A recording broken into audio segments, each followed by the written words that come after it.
Hi everyone, क्या हाल चाल सभी का स्वागत है बेटा नीट अड्डा 247 चैनल पे। माय नेम इज हितेश हिमनानी और favourite chemistry educator and mentor. 9 month proper plan बताने वाला हूं बेटा आप लोगों को केमिस्ट्री के लिए। नीट 2025 की आप लोग प्रिपरेशन कर रहे हैं, लेकिन अगर आप ये वीडियो देख रहे हैं तो आपका टारगेट केमिस्ट्री में बेटा 180 में से 180 है। जो भी बातें बेटा मैं बता रहा हूं, अगर आप लोगों ने वो फॉलो कर ली तो बेटा आप लोग 180 मार्क्स लेके आ सकते हो in your chemistry examination of NEET 2025। ठीक है, अब मैं यहाँ पे जो बातें बताने वाला हूं, अगर आप लोगों ने 100% फॉलो करी तो बेटा आपके 100% मार्क्स आएंगे। अगर बेटा आप लोगों ने 90% फॉलो करी तो बेटा उसी हिसाब से नंबर आएंगे। तो मैं आप लोग को प्रॉपर रोड मैप देने वाला हूं। ये इस तरीके से आप लोग को पढ़ाई करनी है, कैसे सिलेबस कंप्लीट होना चाहिए, कैसे आप लोग की क्वेश्चन प्रैक्टिस होना चाहिए, कैसे आप लोग को प्रॉपर रिविजन करना चाहिए। ठीक है, जब बेटा सुहानी मेरे से पढ़ के 180 में से 180 लेके आ सकते हैं नीट 2024 में, तो डेफिनेटली आप लोग भी लेके आ सकते हो। लेकिन बेटा आप लोग को फॉलो करना पड़ेगा जो भी चीजें आपको बताई जा रही है। ठीक है, सभी के बारे में डिस्कस करेंगे, syllabus completion, revision, mock test, सारी चीजें हम लोग अभी इस पर्टिकुलर वीडियो में डिस्कस करने वाले हैं। ठीक है, सबसे पहले यार जो इंपॉर्टेंट बात आती है वो आती है बेटा आप लोग का सिलेबस कंप्लीशन। सर कब तक सिलेबस कंप्लीशन होना चाहिए, ठीक है, और किस तरीके से हमारा सिलेबस कंप्लीट होना चाहिए, इसके बारे में चर्चा करेंगे। उसके बाद बेटा आप लोग को रिवीजन कम से कम 4 से 5 बार रिवीजन करना है। अब बेटा आप लोग ये भूल जाइए, अगर आपको लग रहा है कि आप लोग सिलेबस कंप्लीट कर लोगे, एक बार ज्यादा से ज्यादा रिवीजन कर लोगे, नीट में सिलेक्शन हो जाएगा, नहीं। हर साल बेटा कंपटीशन बहुत बढ़ रहा है, नंबर्स में तो बढ़ ही रहा है। 25 लाख एस्पिरेंट्स ने नीट 2024 दिया, एंड बिलीव मी आप जब नीट 2025 का फॉर्म फिल करेंगे तो ये नंबर बेटा 26 से 27 लाख हो जाएगा। हर साल बेटा 1.5-2 लाख एस्पिरेंट बढ़ रहे हैं, तो कंपटीशन इंक्रीज कर रहा है, कट ऑफ इंक्रीज कर रही है। तो आप लोगों का जो सिलेक्शन का प्रोसेस है वो बेटा अब रिवीजन डिसाइड करता है। जिस बच्चे ने बेटा 4-5 बार रिवीजन कर लिया है वो उसके चांसेस हैं सबसे ज्यादा सिलेक्शन के। अगर आपको लग रहा है कि यार सिलेबस कंप्लीट कर लूंगा, एक बार रिवीजन हो जाएगा और मेरा सिलेक्शन हो जाएगा नीट के एग्जामिनेशन है, अब बेटा भूल जाइए। इतने हाई कंपटीशन में कम से कम 4 से 5 बार आप लोगों का रिवीजन होना चाहिए। उसके बाद क्वेश्चन प्रैक्टिस बेहद बेहद इंपॉर्टेंट बेटा। आप लोगों को क्वेश्चन प्रैक्टिस करनी है और लगभग लगभग 150 से ऊपर क्वेश्चन करने हैं पर चैप्टर। कैसे करने हैं, क्या रिसोर्स होना चाहिए, वो सारी चीजें अभी मैं आप लोगों को बात करूंगा। एंड आप लोगों को मॉक टेस्ट देते हुए चलने, पार्ट सिलेबस भी देना है, फुल लेंथ भी देना है। पार्ट सिलेबस कब देना है और फुल लेंथ कब देना है, इसके बारे में हम लोग चर्चा करते हैं। ठीक है, सबसे पहले और सबसे इंपॉर्टेंट चीज क्या है, आपका सिलेबस कंप्लीशन। आप लोग बेटा कहीं से भी पढ़ रहे हैं, आपने कोई सा भी कोर्स लिया है, सबसे इंपॉर्टेंट चीज है बेटा उसमें syllabus completion. Timely syllabus complete होना चाहिए। अगर बेटा आपका सिलेबस बेटा मार्च में कंप्लीट हो रहा है, मार्च एंड तक हो रहा है, April first week second week में आप लोग अगर सिलेबस कंप्लीट हो रहा है, तो फिर बेटा सिलेक्शन भूल जाइए, सिलेक्शन पॉसिबल नहीं होगा। जितना जल्दी आपका सिलेबस कंप्लीट होगा उतना जल्दी बेटा आप लोग रिवीजन की तरफ, प्रॉपर रिवीजन की तरफ मूव कर सकोगे। अगर आप लोग हमारे साथ विक्ट्री बैच में पढ़ रहे हो तो बेटा हम लोग आप लोगों का सिलेबस नवंबर एंड तक फिनिश करवा देंगे, ताकि बेटा आप लोग के पास एटलीस्ट 4 से 5 महीने रहे जिसमें आप लोग बहुत अच्छे से क्रैश कोर्स में भी रिवीजन कर सको एंड अपने अच्छे से मॉक टेस्ट दे सको। ठीक है, अब देखिए बेटा आप लोग कहीं से भी पढ़ रहे हो, सबसे पहले 4 चैप्टर आपके कंप्लीट होने चाहिए। ये बेसिक बनाते हैं बेटा केमिस्ट्री के। कौन कौन से? मूल कॉन्सेप्ट आपको आना चाहिए, हमारा विक्ट्री बैच में ये ऑलमोस्ट कंप्लीट भी हो चुका है। एटॉमिक स्ट्रक्चर बेटा आप लोगों को आना चाहिए, पीरियोडिक टेबल और केमिकल बॉन्डिंग। ये अगर आपने 4 चैप्टर कर लिए तो आपका एक बेस बन जाएगा केमिस्ट्री का। फिर आप लोगों को आगे के चैप्टर्स में कोई सी में भी दिक्कत नहीं आएगी। तो सबसे पहले ये आप लोग 4 चैप्टर फिनिश करने पे सोचिए। उसके बाद जो आपका प्रॉपर सीक्वेंस होना चाहिए वो यही होना चाहिए, पहले आप लोगों को क्लास 11th फिनिश करनी चाहिए। क्लास 11th आपकी लगभग लगभग अगस्त या सितंबर तक खत्म हो जानी चाहिए, है ना, ज्यादा से ज्यादा मिड सितंबर तक आपकी खत्म हो जानी चाहिए। ठीक है, और फिर आप लोगों का क्लास 12th स्टार्ट होनी चाहिए, जो कि बेटा आप लोगों का नवंबर एंड या फिर दिसंबर तक आप लोगों का क्लास 12th भी फिनिश हो जाना चाहिए। इसका मतलब सिलेबस आप लोगों का एनी हाउ दिसंबर तक कंप्लीट होना ही चाहिए। And this should be the proper sequence. पहले आप लोगों को ये 4 चैप्टर पढ़ने हैं जिससे आप लोग का बेस बन जाए केमिस्ट्री का।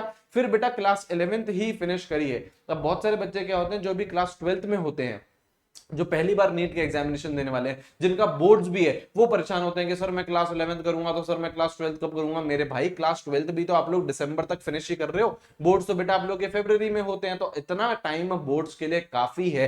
तभी बेटा आप लोग को दिसंबर तक एनी हाउ सिलेबस कंप्लीट करना होता है, ताकि एटलीस्ट आप लोग के पास 4 महीने रहे रिविजन के लिए, मॉक टेस्ट के लिए। अब अब बात करते हैं रिवीजन की, ठीक है। सबसे बड़ी गलती जो बच्चे रिवीजन में करते हैं कि वो ये बोलते हैं कि अच्छा सर सिलेबस ही कंप्लीट होने देते हैं ना सर, दिसंबर तक सर सिलेबस कंप्लीट होगा उसके बाद सर हम लोग रिवीजन स्टार्ट करेंगे। नहीं, revision is an on going process. आपका रिवीजन बेटा डेली बेसिस पे भी होगा, आपका रिवीजन बेटा वीकली बेसिस पर भी होगा। जो भी बेटा आपकी क्लासेस चल रही है फिजिक्स केमिस्ट्री बायोलॉजी की, डेली बेटा सोने से पहले आप लोग रिवाइज करेंगे, ठीक है।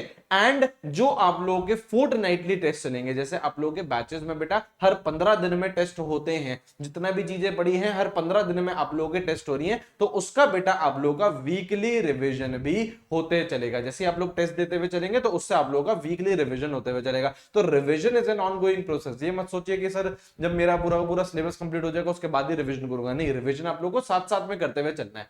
उसके बाद बेटा जब आपका एक बार सिलेबस कंप्लीट हो गया, सपोज करिए दिसंबर एंड तक आपका सिलेबस कंप्लीट हो गया एनी हाउ, ठीक है। उसके बाद आप लोग के पास बेटा जनवरी फरवरी है, फिर बेटा आप लोग क्रैश कोर्स के थ्रू रिवीजन करोगे। And please same teachers follow करिएगा। अगर आप लोगों ने बेटा महापैक लिया है तो उसमें तो बेटा आप लोगों को टेंशन करने की जरूरत ही नहीं है, आप लोगों के टीचर सेम ही रहेंगे और आप लोग हमारे साथ ही फ्री में महापैक में क्रैश कोर्स उसमें ऑलरेडी इंक्लूडेड है, उसी में ही बेटा आप लोगों को क्रैश कोर्स भी मिल जाएगा, ठीक है। और मार्च और अप्रैल में आप लोग क्या करोगे, मॉक टेस्ट दोगे, खूब सारा मॉक टेस्ट के थ्रू रिवीजन दोगे और इस टाइम पे आप लोग के full length mock test start हो जाएंगे, क्योंकि सिलेबस आप लोग ऑलरेडी 2 से 3 बार हमारे साथ कर चुके होंगे, या फिर अगर आप लोग कहीं और से पढ़ रहे हो तो भी बेटा आप लोग का एटलीस्ट फरवरी तक 2 से 3 बार आपका सिलेबस कंप्लीट हो जाना चाहिए, रिवीजन हो जाना चाहिए, ठीक है जी। अब इसके बारे में अगर हम लोग चर्चा करें क्वेश्चन प्रैक्टिस, अब देखिए बेटा बच्चा क्या करता है, बच्चा सिर्फ और सिर्फ थ्योरी पढ़ता रहता है। क्यों? क्योंकि थ्योरी उसका कंफर्ट जोन है। आप इस बात को समझिए, जितना ज्यादा आप लोग बेटा कंफर्ट जोन के बाहर निकलोगे, जितनी ज्यादा बेटा आप लोग क्वेश्चन प्रैक्टिस करोगे, उतना ज्यादा इंप्रूवमेंट होएगा। अल्टीमेटली जो नीट का एग्जामिनेशन है उसमें क्या बेटा आप लोगों से वाइवा लिया जा रहा है, 50 क्वेश्चन के आप लोगों से वाइवा में पूछे जा रहे हैं? नहीं, आप लोगों को बेटा एमसीक्यूज दिए जाते हैं, उसमें से आप लोगों को एक करेक्ट आंसर ओएमआर में फिल करना पड़ता है। तो अल्टीमेटली आप लोगों को क्या सॉल्व करने बेटा, क्वेश्चन सॉल्व करने, 150 प्लस क्वेश्चन आप लोगों को सॉल्व करने पर चैप्टर। अब ये 150 क्वेश्चन कैसे आएंगे ये देख लीजिए बेटा। सबसे पहले टीचर के जो नोट्स हैं उसमें बेटा बहुत सारे क्वेश्चन होते हैं नहीं होते हैं? बिल्कुल होते हैं, ठीक है ना। तो लगभग आप लोगों को 40 से 50 क्वेश्चन तो आप लोगों को यहीं पर ही मिल जाएंगे, ठीक है। 40 से 50 क्वेश्चन तो आप लोगों को नोट्स में ही मिल जाएंगे। उसके बाद बेटा डीपीपीज आप लोगों को सॉल्व करिए, ठीक है। डीपीपीज भी बेटा सब तरीके की आप लोगों को पास होनी चाहिए, जिसमें बेटा नए तरीके के असर्शन रीजनिंग भी है, स्टेटमेंट बेस्ड क्वेश्चन भी है। एंड इन 150 क्वेश्चन में ही आप लोग के एटलीस्ट 10 से 15 साल के पीवाईक्यूज भी इंक्लूड होने चाहिए। अगर आप लोग बेटा इतना कर लोगे तो इससे बाहर चीजें कहीं भी नहीं जाएंगी। मतलब मैं आपको गारंटी से लिख के दे रहा हूं कि अगर आप लोगों ने ये इतने क्वेश्चन प्रैक्टिस एक चैप्टर के कर लिए ना, तो बेटा आप लोग नीट का एग्जामिनेशन फोड़ दोगे। आप एक बात को समझिए बेटा, जितना ज्यादा आप लोग क्वेश्चन प्रैक्टिस करोगे उतने ही ज्यादा रिपीटेड क्वेश्चन होते हैं। ये आप लोगों ने भी ऑब्जर्व करा होगा। अगर किसी चैप्टर के आप लोगों ने लगभग सपोज करो 100 क्वेश्चन भी कर लिए ना, उसके बाद के आप क्वेश्चन देखोगे रिपीटेड मिलेंगे, कहीं ना कहीं पे आप लोगों को देखे हुए मिलेंगे, क्योंकि बेटा इतने ज्यादा क्वेश्चन अवेलेबल नहीं है। जैसे नीट के हम लोग आपको क्या बोलते थे कि यार इतना ज्यादा क्वेश्चन प्रैक्टिस कर लो कि यार नीट के एग्जामिनेशन में आपको देखे देखे मिले, और ऐसा ही हुआ इस साल भी। हम लोगों ने इतनी क्वेश्चन प्रैक्टिस करी थी, ठीक है। तो आप लोगों को 150 प्लस क्वेश्चन पर चैप्टर आप लोगों को करते हुए चलने हैं, ठीक है जी। ये हो जाएगा सर। अब देखिए बेटा मॉक टेस्ट। अब मॉक टेस्ट आप लोग बेटा कहीं से भी कर रहे हो, टेस्ट सीरीज आप लोग कोई से भी फॉलो कर रहे हो, सबसे पहले मेक श्योर कि यार वो एनसीईआरटी बेस्ड रहे and it is a new syllabus based and it is what new syllabus based। new syllabus based बेटा आपकी चीजें रहेंगी, न्यू सिलेबस बेस्ड आपकी बेटा चीजें रहेंगी, तो बेटा आप लोगों का हमेशा बेनिफिट रहेगा, ठीक है।